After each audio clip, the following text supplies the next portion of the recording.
दर्शकों नमस्कार। नवरात्रि का पर्व हिंदू धर्म के तमाम त्योहारों में से एक है। सभी हिंदू धर्म के लोग इस पर्व को खूब हर्षोल्लास के साथ मनाते हैं। ये पर्व वर्ष में 2 बार आता है, पहला चैत्र नवरात्रि और दूसरा शारदीय नवरात्रि।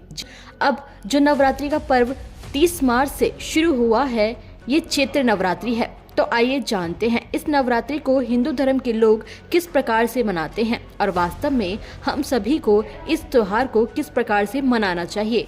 तो आइए जानते हैं नवरात्रों की सच्चाई अपने शास्त्रों के अनुसार।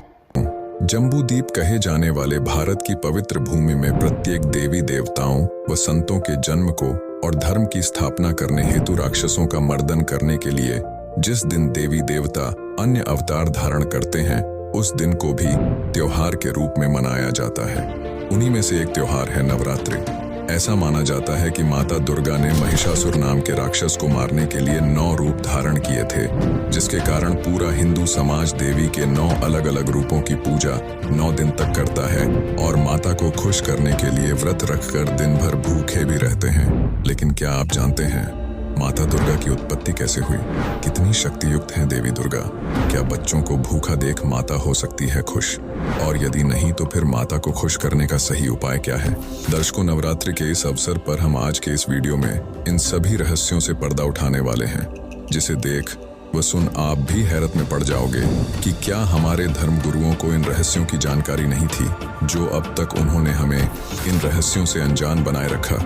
तो दर्शकों, इसका निर्णय भी आपको इसी वीडियो में मिलने वाला है। तो चलिए बिना समय गवाए हम वीडियो को प्रारंभ करते हैं। दर्शकों, इस रहस्य को जानने के लिए हमें इतिहास में इतना पीछे जाना होगा, जहां से यह सृष्टि उत्पन्न हुई थी, तब कहीं जाकर हम इस रहस्य को पूर्णतः समझ सकते हैं। दर्शकों, सृष्टि रचनहार परमेश्वर कबीर देव अर्थात कबीर साहिब ने अपने द्वारा रची सृष्टि का वास्तविक ज्ञान बताते हुए पवित्र कबीर सागर अर्थात सूक्ष्म वेद अध्याय ज्ञान बोध पृष्ठ 21 से 22 में बताया है कि पहले ब्रह्म की उत्पत्ति अंडे से हुई, फिर दुर्गा की उत्पत्ति हुई। काल ब्रह्म ने 3 बार तप करके 21 ब्रह्मांड प्राप्त किए, जिसे देख दुर्गा समेत सभी 21 ब्रह्मांड में फंसी आत्माएं काल ब्रह्म पर आसक्त हो गईं और दुर्गा वाली आत्मा ने काल के साथ आने की सर्वप्रथम इच्छा व्यक्त की। तब परमात्मा ने काल के तीसरे बार के तप के बदले जितनी आत्माएं इसके साथ जाने की इच्छा व्यक्त की थी, उन सभी को दुर्गा के शरीर में प्रवेश करके काल के ब्रह्मांड में भेज दिया था, जहां दुर्गा के रूप पर आसक्त होकर काल ब्रह्म ने दुर्गा के साथ बदव्यवहार किया। तब दुर्गा अर्थात प्रकृति देवी ने अपनी इज्जत की रक्षा के लिए इसके पेट में शरण ली। परमात्मा ने बताया कि जहां ज्योति निरंजन काल था, वहां मैं गया और भवानी दुर्गा को ब्रह्म के उदर से निकालकर उन दोनों को 21 ब्रह्मांड समेत सतलोक से 16 शंख कोस की दूरी पर भेज दिया, जहां ज्योति निरंजन यानी धर्मराय काल ने प्रकृति देवी दुर्गा के साथ भोग विलास किया। इन दोनों के संयोग से तीनों गुणों श्री ब्रह्मा जी, श्री विष्णु जी तथा श्री शिव जी की उत्पत्ति हुई, जिसका प्रमाण हमें श्री शिव महापुराण के रुद्र संहिता खंड में अध्याय 5 से 9 तक मिलता है, जिसमें लिखा है कि अपने पुत्र नारद जी के प्रश्न का उत्तर देते हुए श्री ब्रह्मा जी ने कहा कि हे पुत्र, आपने सृष्टि के उत्पत्तिकर्ता के विषय में जो प्रश्न किया है, उसका उत्तर सुन। प्रारंभ में केवल एक सद्ब्रह्म ही शेष था, सब स्थानों पर प्रलय था। उस निराकार परमात्मा ने अपना स्वरूप शिव जैसा बनाया, उसको सदाशिव काल रूपी ब्रह्म कहा जाता है। उसने अपने शरीर से एक स्त्री निकाली, वह स्त्री दुर्गा जगदम्बिका प्रकृति देवी तथा त्रिदेव ब्रह्मा विष्णु तथा शिव जी की जननी कहलाए, जिसकी 8 भुजाएं हैं। इसी को शिवा भी कहा जाता है। वहीं संत गरीबदास जी ने परमेश्वर कबीर जी द्वारा रची सृष्टि रचना के विषय में सदग्रंथ साहिब के अध्याय आदि रामायणी पृष्ठ नंबर 690 से 692 में बताया है। आदि रमैणी अदली सारा, जा दिन होते धूंधू कारा, सतपुरुष की न्या प्रकाशा, हम होते तख्त कबीर खवासा। मन मोहिनी सिरजी माया, सतपुरुष कबीर एक ख्याल बनाया। धर्मराय सिरजे दरबानी, 64 युग तप सेवा ठानी। पुरुष पृथ्वी जाको दीनी, राज करो देवा रख आदीनी। ब्रह्मंड 21 राज तुम दीना, मन की इच्छा सब जग लीना। माया मूल रूप एक छाजा, मोहि लिए जिन हो धर्मराजा। धर्म का मन चंचल चित धारा, मन माया का रूप विचारा। चंचल चेरी चपल चिरागा, या के पर से सर्व सौ जागा। धर्मराय किया मन का भागी, विषय वासना संग से जागी। आदि पुरुष अदली अनुरागी, धर्मराय दिया दिल से त्यागी। पुरुष लोक से दिया ढहाई, सहज दास के दीप चल आए भाई। गरीबदास जी कहते हैं इन 500 मिल जगत बंधाना, और 184 में जीव सताना। ब्रह्मा विष्णु महेश्वर माया, धर्मराय निरंजन का राज बैठाया। ये खोखापुर झूठी बाजी, और भीष्ट बैकुंठ दगासी साजी। उपरोक्त अमृतवाणी का भावार्थ है कि आदरणीय संत गरीबदास जी महाराज ने बताया है कि यहाँ पहले केवल अंधकार था तथा पूर्ण परमात्मा कबीर साहिब जी सतलोक में बने तख्त यानी सिंहासन पर विराजमान थे। हम वहाँ चाकर थे। परमात्मा ने पहले ज्योति निरंजन को उत्पन्न किया, फिर उसके तप के प्रतिफल में 21 ब्रह्मांड प्रदान किए, फिर माया दुर्गा अर्थात प्रकृति की उत्पत्ति की। युवा दुर्गा के रूप पर मोहित होकर ज्योति निरंजन ब्रह्म ने दुर्गा से बलात्कार करने की चेष्टा की। ब्रह्म को उसकी सजा मिली। उसे परमात्मा ने सतलोक से निकाल दिया तथा ब्रह्म को शाप लगा कि 1 लाख मानव शरीरधारी प्राणियों का प्रतिदिन आहार करेगा तथा 1.25 लाख उत्पन्न करेगा, जिससे यह स्पष्ट होता है कि माता दुर्गा की उत्पत्ति कबीर परमेश्वर की वचन शक्ति से सतलोक में हुई थी और दुर्गा समेत हम सभी आत्माएं काल के 21 ब्रह्मांडों में अपनी इच्छा से फंसे हुए हैं, जहां हम सभी जीवों को ब्रह्म काल 84 लाख योनियों में डालकर भयंकर यातनाएं देता है और इस कार्य में माया दुर्गा भी सहयोग देती है। वहीं इस विषय में संत गरीबदास जी ने बताया है, माया आदि निरंजन भाई, ये अपने जाए आपे खाई। सुन शिखर में धर्म अन्यायी, ये काल अन्यायी।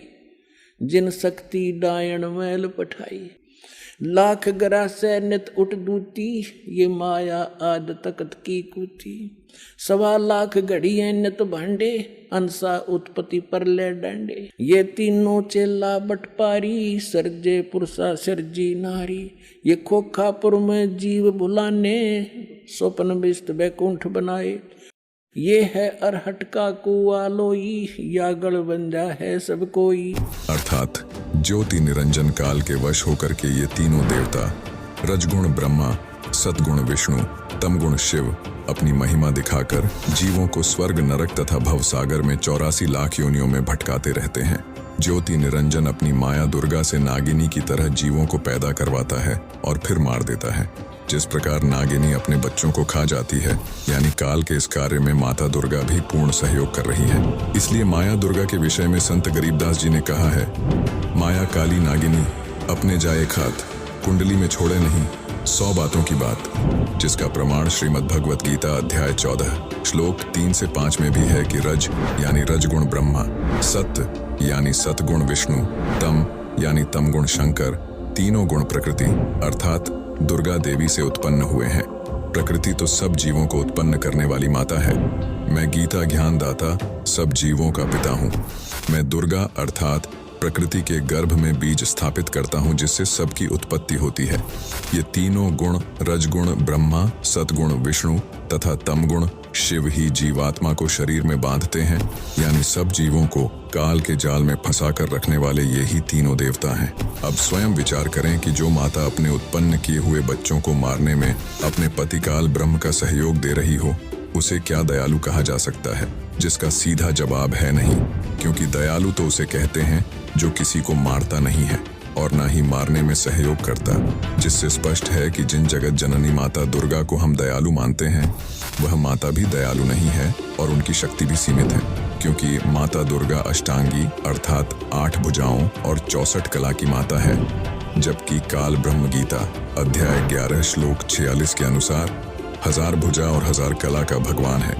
अब देखिए, काल के एक ब्रह्मांड में बने लोगों की वास्तविक जानकारी चित्र के माध्यम से। ये एक ब्रह्मांड है, ये एक ब्रह्मांड का चित्र है। ये ऐसा समझो, ये एक ब्रह्मांड है। ये सारा कुछ, ये जो बाउंड्री नजर आ रही है आपको, ये एक ब्रह्मांड है। इसकी इलिप्टिकल शेप है अंडे जैसी। इसको अंड भी कहते हैं इसी को ब्रह्मांड भी कहते हैं। इसमें देखिएगा नीचे के ये 7 लोक, ये वितल, महातल, तलातल, पाताल, रसातल, सूतल, अतल आदि, और ये पृथ्वी हम जिस पर रहते हैं, और ये ब्रह्मा जी का लोक, ये शिव जी का लोक, ये विष्णु जी का लोक। इस एक ब्रह्मांड के अंदर सामग्री है। या एक ये इंद्र का लोक, ये स्वर्ग और नरक इकट्ठा ही है, ये स्वर्ग लोक कहलाता है। ये मानसरोवर, यहाँ भी एक मानसरोवर इस काल ने अलग से बना रखा है। ये धर्मराय का लोक, जो धर्मराज है, जो सबका लेखा जोखा करता है। और फिर ये आ जाता है ब्रह्मलोक। ये एक ब्रह्मलोक है, इसी ब्रह्मांड के अंदर ब्रह्मलोक कहलाता है सारा। ये अक्षेत्र एक ब्रह्मलोक कहलाता है। इसमें क्या है, यहाँ बहुत बड़ा वन है, जंगल है, बाग बगीचे हैं। और ये इंद्र का, इसने काल ने इस ब्रह्मलोक के अंदर नकली रचना कर रखी है। एक महाइंद्र का द्वीप, एक नकली सतलोक, उस ऊपर के लोकों की नकल करवा रखी है। अलखलोक, नकली अगमलोक और नकली अक यानी अनामी लोक। ये इस स्थान को फिर इसने बंद कर रखा अलग से। ये बहुत बड़ा क्षेत्र है, चित्र में छोटा दिखा। इससे बाहर यहाँ दुर्गा का एक द्वीप है, ये यहाँ अलग लोक है इसका, यहाँ से ये सबका संचालन करती है। इससे ऊपर ये स्थान है जो ये गुप्त है। ये स्थान जो है इस ब्रह्मांड के अंदर ये गुप्त स्थान बना रखा है इसने ब्रह्मलोक में। और यहां पर इसने 3 स्थान बना रखे हैं के संयोग से जो पुत्र उत्पन्न होता है वो सतोगुण युक्त हो जाता है, उसका नाम विष्णु रख देते हैं और ऐसी ही शकल का बन जाता है। तीसरा ये तमोगुण प्रधान क्षेत्र है, इसमें ये स्वयं शिव रूप में रहता है। इसको महाशिव कहने लगे बगैर ज्ञान से। महाशिव रूप में रहता है, दुर्गा को पार्वती रूप में रखता है। और इन दोनों के संयोग से जो पुत्र उत्पन्न होता है वो तमोगुण युक्त हो जाता है।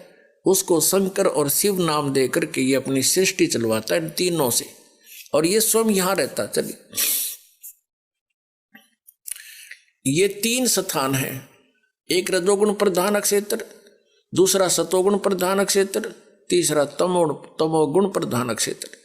यहाँ ये दुर्गा को ऊपर ले लेता है, इनकी उत्पत्ति करके दुर्गा को वापस भेज देता है। इन तीनों बच्चों को यहाँ नीचे भेज देता है, कोमा में रखती है ये, और फिर इनको अलग अलग स्थानों पर छोड़ देती है। इनकी राजधानियां बना करके इनको अलग अलग स्थान पर इनका विवाह करके तीनों का, और अपने ब्रह्मांड का संचालन करवाता है।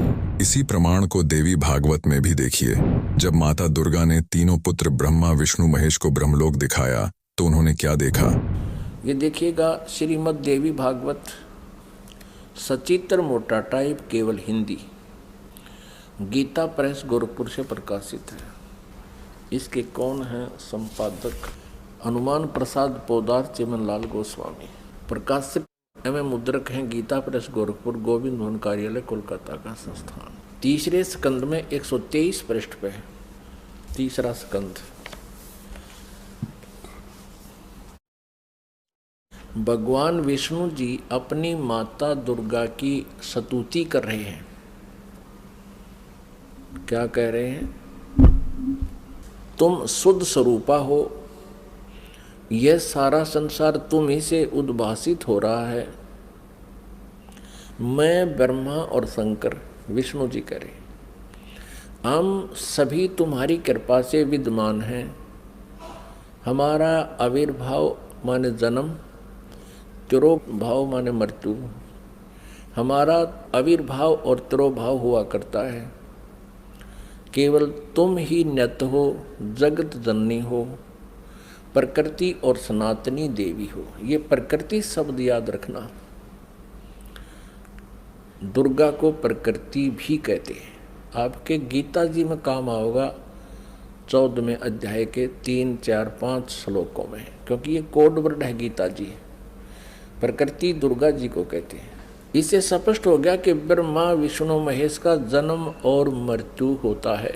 भगवान शंकर बोले, देवी यदि महाभाग विष्णु तुम ही से प्रकट हुए हैं तो उनके बाद उत्पन्न होने वाले ब्रह्मा भी तुम्हारे बालक हुए। फिर मैं तमोगुणी लीला करने वाला शंकर क्या तुम्हारी संतान नहीं हुआ? अर्थात मुझे भी उत्पन्न करने वाली तुम ही हो शिवे। संपूर्ण संसार की सृष्टि करने में तुम बड़ी चतुर हो। इस संसार की सृष्टि, स्थिति और संहार में तुम्हारे गुण सदा समर्थ हैं।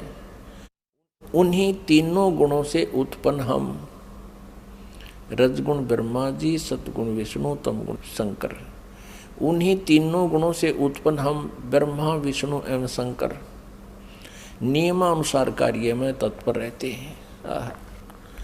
पुण्यात्मा, इस पवित्र देवी पुराण ने इन चंद पंक्तियों में स्पष्ट कर दिया कि श्री ब्रह्मा, विष्णु, महेश ये नासवान हैं, इनकी जन्म और मृत्यु होती है। दुर्गा इनकी माता है और रजगुण ब्रह्मा जी, सतगुण विष्णु, तमगुण शिव जी है। और चौथा ये कंसेप्ट क्लियर हो गया कि ये केवल नियमित कार्य ही कर सकते हैं। जिसका जैसा नियमित है, जिसका किस्मत में जो कुछ भी लिखा है उसमें ये परिवर्तन नहीं कर सकते, उनको जैसा ही दे सकते हैं। दर्शकों, गीता प्रेस गोरखपुर से प्रकाशित पवित्र श्रीमद् देवी भागवत, जिसके अनुवादकर्ता श्री हनुमान प्रसाद पोद्दार तथा चिमन लाल गोस्वामी है, के तीसरे स्कंद अध्याय 1 से 6 तक विवरण है कि कितने ही आचार्य भवानी को संपूर्ण मनोरथ पूर्ण करने वाली बताते हैं।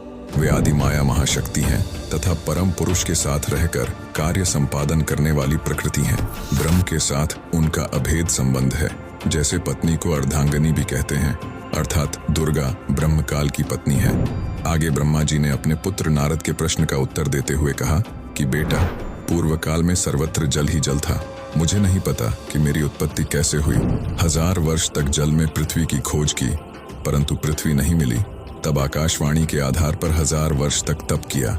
कमल का डंठल पकड़कर नीचे उतरा तो वहां शेष नाग की शैया पर भगवान विष्णु बेहोश पड़े थे।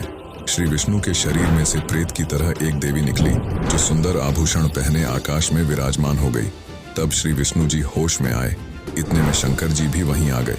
उपरोक्त विवरण से सिद्ध है कि तीनों भगवान बेहोश कर रखे थे, फिर सचेत किए। फिर हम तीनों को देवी ने कहा, ब्रह्मा, विष्णु और महेश्वर, तुम भली भांति सावधान होकर अपने अपने कार्य में संलग्न हो जाओ। सृष्टि, स्थिति और संहार ये तुम्हारे कार्य हैं। इतने में आकाश से विमान आया। देवी ने तीनों प्रभुओं को विमान में बैठने का आदेश दिया। विमान को आकाश में उड़ाया। इतने में हमारा विमान तेजी से चल पड़ा और वह ब्रह्मलोक में जा पहुंचा। ब्रह्मा जी बताते हैं कि उस ब्रह्मलोक में हमने एक ब्रह्मा, एक शिव तथा एक विष्णु को देखा। फिर आगे एक मनोहर द्वीप देखा जहां सुंदर स्त्री पलंग पर बैठी थी, जिसे देख भगवान विष्णु ने कहा, ये तो अपनी माता है, जिन्हें भगवती जगदम्बिका महामाया प्रकृति शिवा कहा जाता है। देवी भागवत में आगे ब्रह्मा जी ने कहा कि माता, जो वेदों में ब्रह्म कहा गया है वे आप ही हो या कोई अन्य पुरुष है। तब दुर्गा ने काल के डर से वास्तविकता छुपाने की चेष्टा करते हुए कहा कि मैं तथा ब्रह्म एक ही हैं, उनमें और मेरे में कोई भेद नहीं। फिर भी वास्तविकता नहीं छुपी। दुर्गा ने फिर कहा कि तुम तीनों मेरा तथा ब्रह्म का सदा स्मरण करते रहना। हम दोनों का स्मरण करते रहने से यदि कोई कठिन कार्य होगा तो मैं तुरंत सामने आ जाऊंगी। दर्शकों, यह सब काल का जाल है, क्योंकि अपने पति काल के डर से दुर्गा जी भी अपने पुत्रों को धोखे में रखती है और सच्चाई नहीं बताती। जिसकी विस्तृत जानकारी जानने के लिए संत रामपाल जी महाराज यूट्यूब चैनल पर जाकर सृष्टि रचना को प्रमाण सहित देख सकते हैं। चलिए अब आपको नवरात्रि व्रत के रहस्य से अवगत कराते हैं। हम सभी जानते हैं कि पूरा हिंदू समाज नवरात्रि आते ही माता को खुश करने के लिए कोई 1 दिन तो कोई 2 दिन तो कोई श्रद्धालु माता के 9 दिन भी व्रत रखते हैं, और हमारे धर्म गुरुओं द्वारा भी नवरात्रि व्रत से लाभ बताया जाता है। लेकिन जरा विचार करें कि क्या कोई माता अपने बच्चों को भूखा देख खुश हो सकती है? तो आप कहेंगे बिल्कुल भी नहीं हो सकती, बल्कि माता तो इससे अधिक दुखी होगी। तो एक ओर तो हम माता दुर्गा को जगत जननी यानी सब प्राणियों को उत्पन्न करने वाली माता मानते हैं, तो वह माता व्रत अर्थात पूरे दिन बच्चों को भूखा देख कैसे खुश हो सकती है? वहीं गीता अध्याय 6 श्लोक 16 में कहा गया है, नात्यश्नतस्तु योगोऽस्ति न चैकान्तमनश्नतः न चाति स्वप्नशीलस्य जाग्रतो नैव चार्जुन। अर्थात न ज्यादा खाने वाले की और न बिल्कुल न खाने वाले यानी व्रत रखने वाले की भक्ति सफल नहीं होती, यानी भूखे रहने यानी व्रत रखने से माता खुश नहीं हो सकती। दर्शकों, वीडियो में दिखाए गए सभी प्रमाणों से यह भी सिद्ध होता है कि पवित्र हिंदू धर्म के धर्म गुरुओं, शंकराचार्यों, कथावाचकों को धर्म शास्त्रों का ज्ञान नहीं है, बल्कि इन्होंने पूरे मानव समाज को शास्त्र विरुद्ध मनमाना आचरण करवा रखा है, जो कि व्यर्थ है, क्योंकि श्रीमद् भगवत गीता अध्याय 16 श्लोक 23-24 में कहा गया है कि जो साधक शास्त्र विधि को त्याग कर अपनी इच्छा से मनमाना आचरण करता है, वह न सिद्धि को प्राप्त होता है, न परम गति यानी पूर्ण मोक्ष को, और न सुख को ही। इससे तेरे लिए इस कर्तव्य यानी कौन से भक्ति कर्म करने योग्य हैं और अकर्तव्य यानी कौन से भक्ति कर्म न करने योग्य हैं, इस व्यवस्था में शास्त्र ही प्रमाण है। ऐसा जानकर तू शास्त्र विधि से नियत कर्म यानी जो शास्त्रों में वर्णित हैं वे ही भक्ति कर्म कर। दर्शकों, अब आपके दिमाग में प्रश्न खड़ा हो रहा होगा कि यदि किसी भी धर्म गुरु को शास्त्रों का वास्तविक ज्ञान नहीं है, तो फिर वर्तमान समय में किस संत के पास धर्म शास्त्रों का यथार्थ ज्ञान है जिससे हम नाम उपदेश लेकर अपना कल्याण करवा सकते हैं? तो आपको बता दें, मौजूदा वक्त में संत रामपाल जी महाराज ही वह पूर्ण तत्वदर्शी संत हैं जिनके पास शास्त्रों का यथार्थ ज्ञान है। उन्हीं के द्वारा इन रहस्यों को उजागर किया गया है जिससे आज तक पूरा हिंदू समाज अनभिज्ञ था। इसलिए आपसे निवेदन है कि जगत गुरु तत्वदर्शी संत रामपाल जी महाराज के सत्य आध्यात्मिक ज्ञान को जानने के लिए आप संत रामपाल जी महाराज जी के मंगल प्रवचन संत रामपाल जी महाराज एप्लीकेशन पर भी सुन सकते हैं तथा उनके द्वारा लिखी पुस्तकें भी डाउनलोड कर सकते हैं।